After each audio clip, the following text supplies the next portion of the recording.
1 Timóteo, capítulo 5. Os deveres dos pastores para com várias classes de pessoas.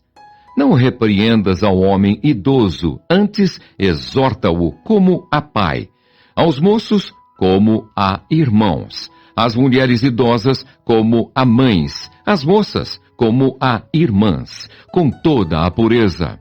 Das viúvas. Honra as viúvas verdadeiramente viúvas, mas se alguma viúva tem filhos ou netos, que estes aprendam primeiro a exercer piedade para com a própria casa e a recompensar a seus progenitores, pois isto é aceitável diante de Deus.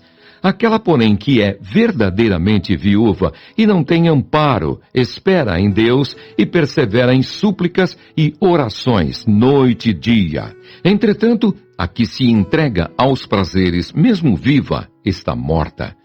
Prescreve, pois, estas coisas para que sejam irrepreensíveis. Ora, se alguém não tem cuidado dos seus, e especialmente dos da própria casa, tem negado a fé, e é pior do que o descrente.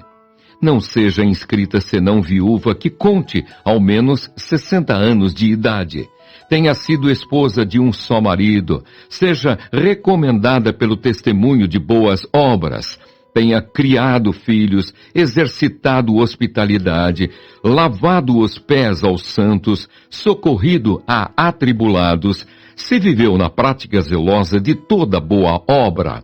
Mas rejeita viúvas mais novas, porque quando se tornam levianas contra Cristo, querem casar-se, tornando-se condenáveis por anularem o seu primeiro compromisso. Além do mais, aprendem também a viver ociosas, andando de casa em casa. E não somente ociosas, mas ainda tagarelas e intrigantes, falando o que não devem. Quero, portanto, que as viúvas mais novas se casem, criem filhos, sejam boas donas de casa e não deem ao adversário ocasião favorável de maledicência. Pois com efeito já algumas se desviaram, seguindo a Satanás. Se alguma crente tem viúvas em sua família, socorra-as, e não fique sobrecarregada a igreja, para que esta possa socorrer as que são verdadeiramente viúvas. Acerca dos presbíteros, vários conselhos. Devem ser considerados merecedores de dobrados honorários os presbíteros que presidem bem, com especialidade, os que se afadigam na palavra e no ensino.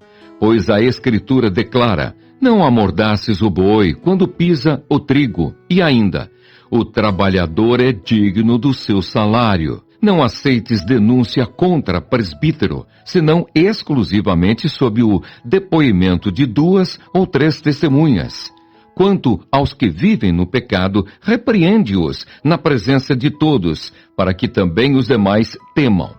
Conjuro-te perante Deus e Cristo Jesus e os anjos eleitos que guardes estes conselhos sem prevenção, nada fazendo com parcialidade. A ninguém imponhas precipitadamente as mãos, não te tornes cúmplice de pecados de outrem. Conserva-te a ti mesmo puro. Não continues a beber somente água. Use um pouco de vinho por causa do teu estômago e das tuas frequentes enfermidades. Os pecados de alguns homens são notórios e levam a juízo, ao passo que os de outros só mais tarde se manifestam. Da mesma sorte também as boas obras antecipadamente se evidenciam, e quando assim não seja, não podem ocultar-se.